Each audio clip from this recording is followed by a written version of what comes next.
She thought she was building a future. He was building his escape. By the time she saw the truth. And he didn't just take her money. He took everything. She thought she was building a future. She had no idea she was building someone else's exit plan. On the morning of March 4, 2021, Patricia and Lawson walked into her office in Cedar Falls, Ohio, exactly the way she did every morning. 7:45. Coffee first. Calendar second. She had done it 1,000 times. She expected to do it 1,000 more. But that morning, the man she had trusted with half of everything she had ever built was gone. And so was $1,140,000. What followed was not the story of a woman who fell apart. This is the story of a woman who, at 52 years old, with her savings wiped and her business frozen and a predator 3 states away counting on her silence, decided that was not how her story was going to end. My name is not important. What is important is that by the time this is over, you are going to know exactly how a sophisticated financial predator operates, how he chooses his targets, how he builds trust so carefully that even the most intelligent, experienced, careful people in the room cannot see what is happening until it is already done, and how one woman made sure he never did it again. Stay with me. Patricia Lawson grew up understanding that nothing comes without work. Not as a philosophy, as a lived reality. She was raised in a working-class household in central Ohio, the kind of home where money was discussed carefully and wasted never, where her mother clipped coupons at the kitchen table on Sunday nights and her father worked 2 jobs without complaint and without self-pity because that was simply what you did when people depended on you. Those lessons went in deep. By the time she was in her 30s, Patricia had built a reputation in Cedar Falls that most professionals spend entire careers chasing. She was an accountant by training, a financial advisor by instinct, and the kind of professional that clients called not just for their taxes but for the decisions that kept them awake at 3 in the morning. Should we expand?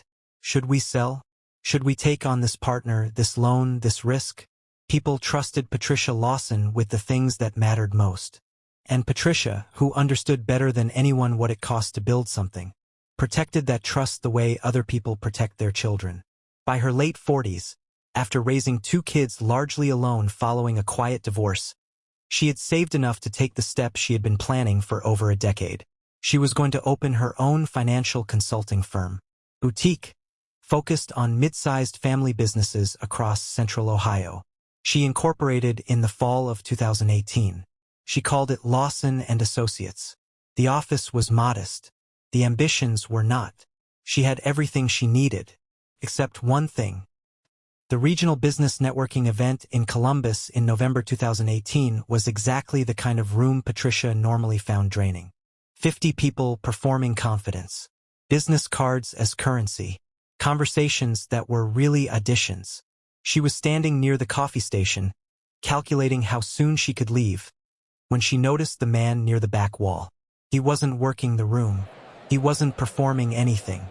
He stood with a glass of water and watched, with the calm, attentive quality of someone who is genuinely curious about people rather than hunting them. When a conversation found him, he gave it his full attention. When he spoke, he was measured, precise, like every word had been considered before it left his mouth. His name, he told her, was Daniel Croft. 15 years in corporate finance. 2 firms in Chicago. Burned out on the scale of it, the impersonality, the way real people disappeared inside quarterly earnings reports. He had relocated to Ohio looking for something with more meaning. Smaller stakes, he said. More human. He asked about her firm. He listened to the answer as though it was the most interesting thing he had heard all evening. 3 days later he called her, not to pitch, not to sell, but to share a 12-page analysis he had put together on a tax code question they had discussed. Unsolicited, meticulously researched. He just thought she might find it useful. Patricia found it very useful. She also found him very impressive. What she did not find, what nobody could have found because he had been extraordinarily careful, was a single red flag. And that right there is the thing that should terrify you. Because Patricia Lawson was one of the sharpest financial minds in central Ohio. If she couldn't see it, what does that say about the rest of us? Stick around. Because the answer to that question is the most important part of this story. Over the next 6 months, Daniel Croft became indispensable. Coffee became strategy sessions. Phone calls became late evenings working through client proposals. Every idea he offered was sound. Every instinct he demonstrated was sharp. He understood the market, the clients, the competition. He made Patricia better at her own job, and he did it without ever appearing to compete with her. Always positioning himself slightly behind her, slightly in support, giving her the credit and keeping himself in the background. That, she would later understand, was not humility. It was positioning. In the spring of 2019, Patricia offered him a co-director role. 30% equity. His name would not go on the door. Lawson and Associates was hers, but inside the business they would be true partners. She shook his hand across the conference table in her Crane Street office and felt, for the first time in years, that she had found exactly the right person. Within 18 months of that handshake, the business had 34 clients. They moved into a proper suite on Maple Street. Frosted glass doors. A reception area. 2 junior associates. By any visible measure, Lawson and Associates was a success story. Patricia's friends asked if there was anything romantic between them. She always shook her head. He is my business partner. That is the most important professional relationship I have ever built. I am not risking it. She meant every word. And she believed, completely reasonably logically, that he felt the same. What she did not know, what she had no way of knowing, was that the man sitting across from her at that conference table had never, not once, felt anything at all. His real name was not Daniel Croft. He had been building toward this moment since before she walked into that networking event. Since before she incorporated. Possibly since before she ever decided to open the business at all. We will come back to who he really was. But first, you need to understand how he did it. Because this is not a story about one woman's bad luck. This is a story about a method, a system, a playbook that has been used on smart, careful, accomplished people across this country for decades. And if you do not know what it looks like from the inside, you cannot protect yourself from it. The technical term for what Marcus Allen Pruitt, because that was his real name, did to Patricia Lawson is called long-con financial fraud. And the reason it works consistently on intelligent people is precisely because it does not look like fraud. It looks like a relationship. Marcus had been doing this since 2007. Prior conviction for wire fraud in 2009.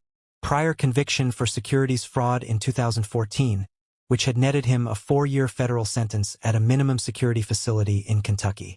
He was released in October 2018. 1 month before he walked into that Columbus networking event.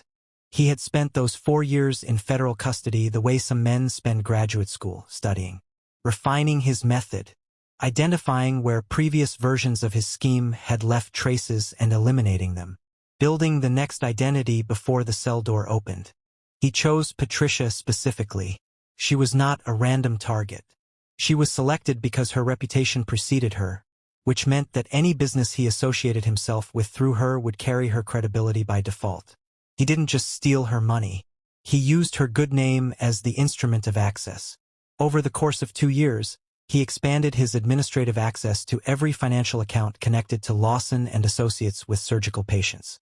A new platform here, a shared credential there, a process change always reasonable, always operationally justified, always approved by Patricia because it came from someone she trusted completely. Each individual change was innocuous. Together they were a master key. By February 2021, the combined balance across all accessible accounts was $1,140,000. On the night of February 28th, Marcus Pruitt checked into a hotel in Cincinnati, opened a prepaid laptop purchased under a false name, and began to move it. Not in one transfer.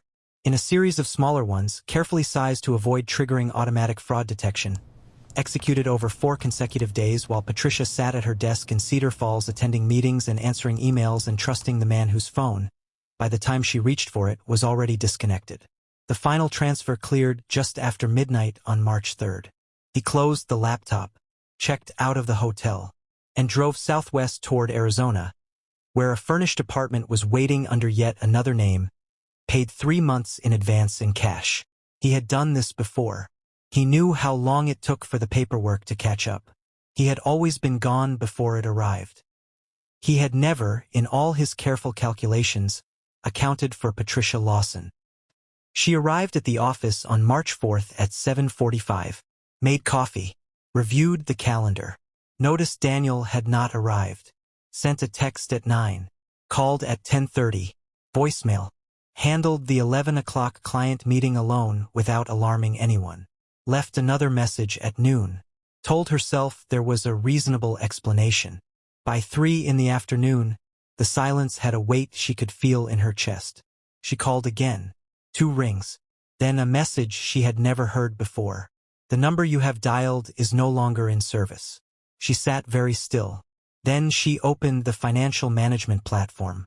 The operating account balance was 0. She stared at the screen for a moment. Then she clicked to the next account. 0. The next. 0. The investment reserve. The client escrow subaccounts. Each one. All of them. 0. 0. 0. 0. $1,140,000. Gone while she was sitting right here. Gone while she was making coffee and taking meetings and believing she was building something real. She did not scream. She did not cry. She picked up the phone and called her accountant because Patricia Lawson was, above everything else, a woman who verified. Her accountant confirmed it in 11 minutes. The transfers were real. The credentials used were Daniel's. The IP address traced to a hotel in Cincinnati. She called Detective Ray Hutchins at 4:13 in the afternoon, and she gave him account numbers, routing codes, transaction timestamps. All of it organized, all of it cross-referenced, without a single tremor in her voice. When Hutchins asked if she was all right, she said, "I will be, but I need you to find him before he moves the money again." Hutchins would later describe that phone call as the most controlled he had ever received from a fraud victim. What he did not yet know was that the man she was describing had done this twice before and walked away clean both times. This time would be different, but first it was going to get a lot harder. The first breakthrough came fast. The first wall came faster. Within 48 hours of Patricia's report, investigators confirmed that Daniel Croft did not exist. No Ohio business registry, no verifiable employment history, no professional credentials. The Chicago firms he had named either did not exist or had no record of him. The address on their partnership agreement was a mail forwarding service, opened and abandoned the same month Patricia signed the contract. Everything he had told her was constructed, every story theater. But then the investigation hit something unexpected. The accounts the money had been transferred into were opened under a third name, not Daniel Croft, not Marcus Pruitt, but a completely separate identity. The accounts had been opened in Nevada 6 weeks before the fraud. The man who opened them, according to bank security footage, was bearded, wore glasses, and presented a Nevada driver's license that had cleared verification because it was technically real, issued to a real person who had reported it stolen 2 years earlier. The money had moved out of those Nevada accounts within 72 hours of arrival, into 4 separate accounts across 3 different states, each opened under yet another name. The trail fractured into pieces. For 2 weeks, investigators had nothing. Patricia, sitting at her kitchen table at 2 in the morning, refused to wait. It was not the federal investigators who broke the case open. It was her. 11 days into the investigation, unable to sleep, Patricia pulled up every photograph she had taken in the presence of Daniel Croft. There were not many. He had been careful about that, she realized now. Always slightly out of frame. Always the one offering to take the picture rather than be in it. But there were 3. A client dinner. A chamber event. A candid shot from their office Christmas gathering where he appeared partially in the background, caught mid-laugh, apparently unaware of the camera. She sent all 3 to Detective Hutchins with a single line. "I think he avoided cameras deliberately. Run these." Hutchins ran them through federal facial recognition databases. On the 13th day, the match came back. Marcus Allen Pruitt, 47. Indianapolis. Wire fraud, 2009. Securities fraud, 2014. Federal sentence, 4 years. Released October 2018. 1 month before Columbus. When Hutchins called Patricia with the name, there was a silence on the line that lasted nearly 10 seconds. Then she said very quietly, "He chose me before we ever met." Not a question. A conclusion. The kind that lands in your chest and stays there. If this story is making you think about someone in your life, a partner, a colleague, someone who listens just a little too carefully, I want you to share this video with them before you keep watching. Because what happens next is the part that nobody sees coming. And it could save someone you love a great deal more than money. Now investigators had a real name. What they did not have was a real location. Marcus Pruitt had spent years building the infrastructure of disappearance. Multiple identities, each fully documented. Rotating phones, cash transactions.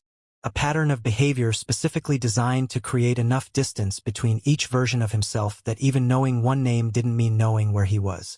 By the time federal agents confirmed his identity and issued a warrant, he was already somewhere else entirely. For 3 months, the search produced nothing useful. Tips came in and dissolved. Addresses traced to empty apartments. Phone numbers led to prepaid devices that had already been discarded. Patricia's business remained frozen. Clients continued to leave. The Maple Street office was gone. She was working from her kitchen table, running the fragments of what remained of Lawson and Associates, while simultaneously feeding information to federal investigators and pursuing a parallel civil suit with a fraud recovery attorney. She lost 14 pounds. She slept in fragments. She kept working. Then, in September 2021, 6 months after the fraud, a tip came in from Tucson, Arizona. A woman there had been dating a man named Robert Calloway for 3 months. Charming, thoughtful, professionally accomplished, or so he said. Something had been bothering her. She could not name it precisely. He listened too well. He never discussed his past in specifics. He had a way of making her feel understood that, upon reflection, felt less like genuine connection and more like deliberate study. She had seen a news segment about the Ohio fraud case. She had looked at the photograph. She called the FBI tip line at 11 o'clock on a Tuesday night.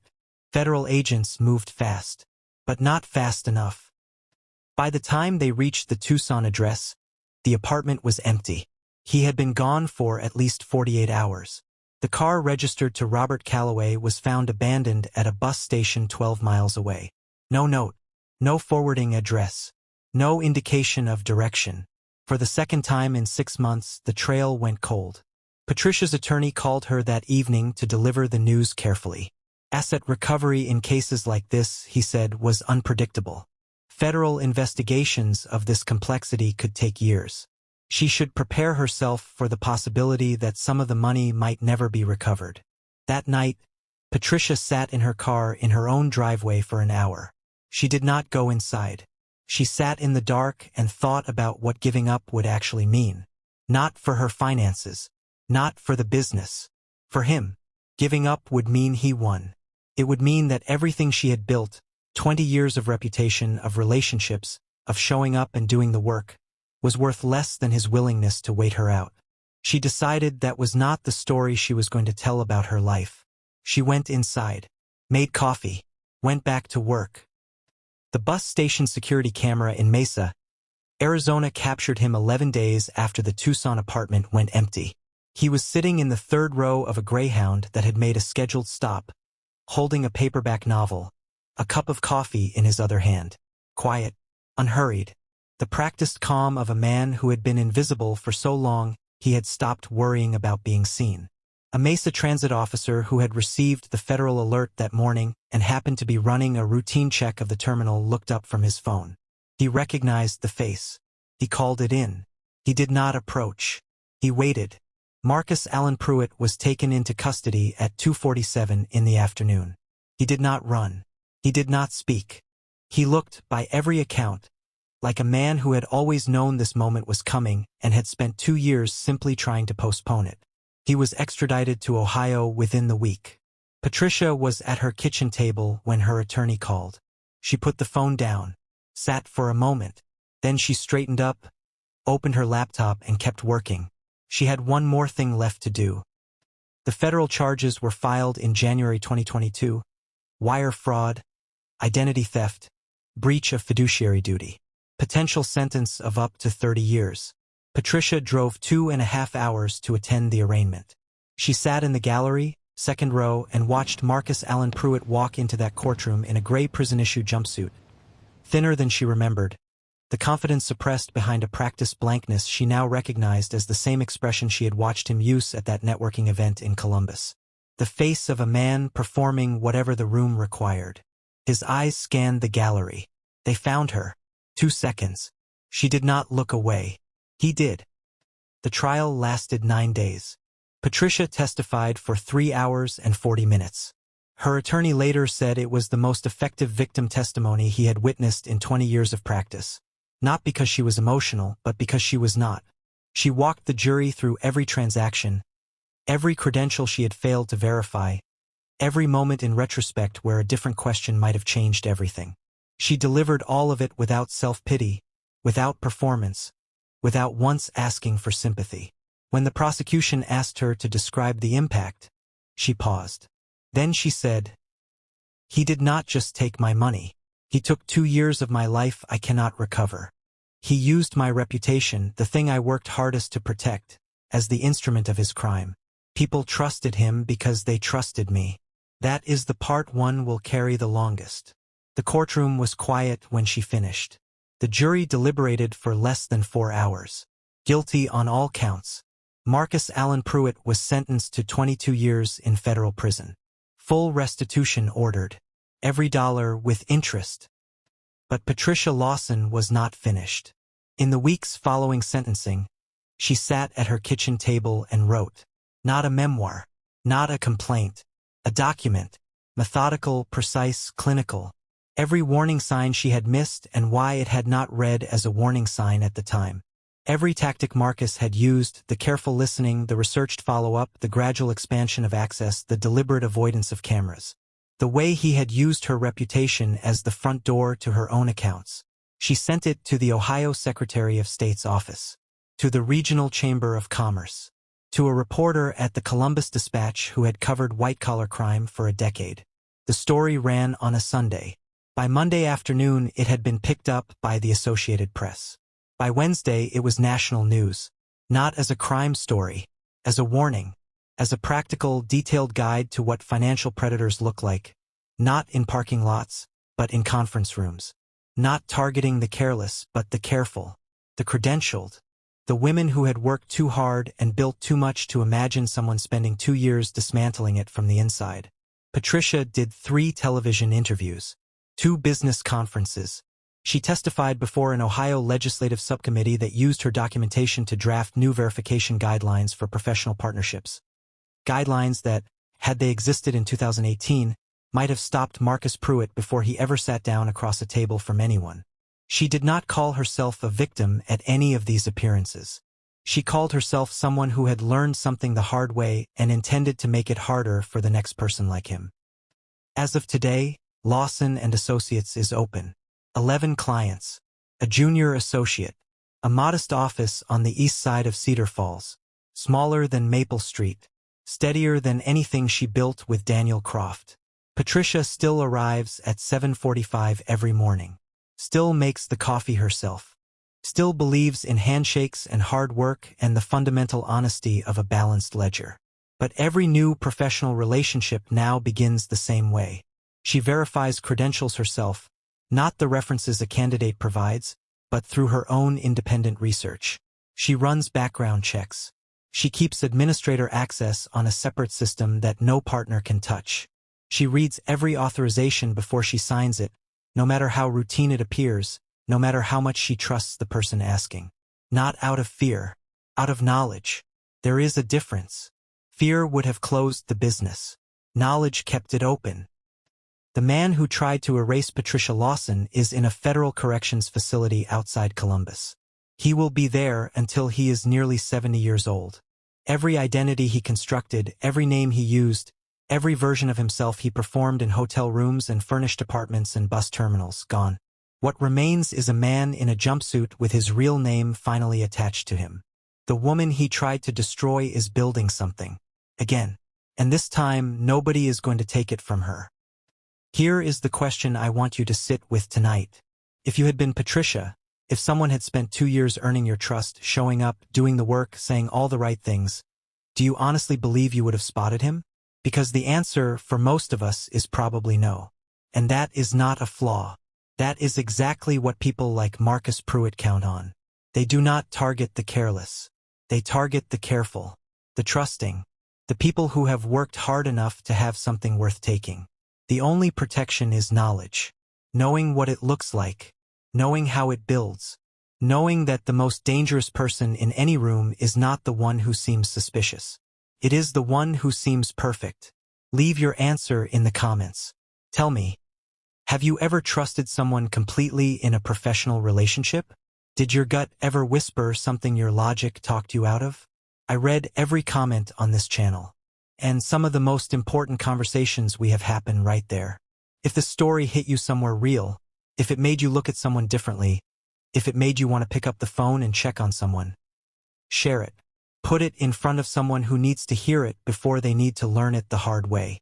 And subscribe to Fireside Tales. We will see you at the fire.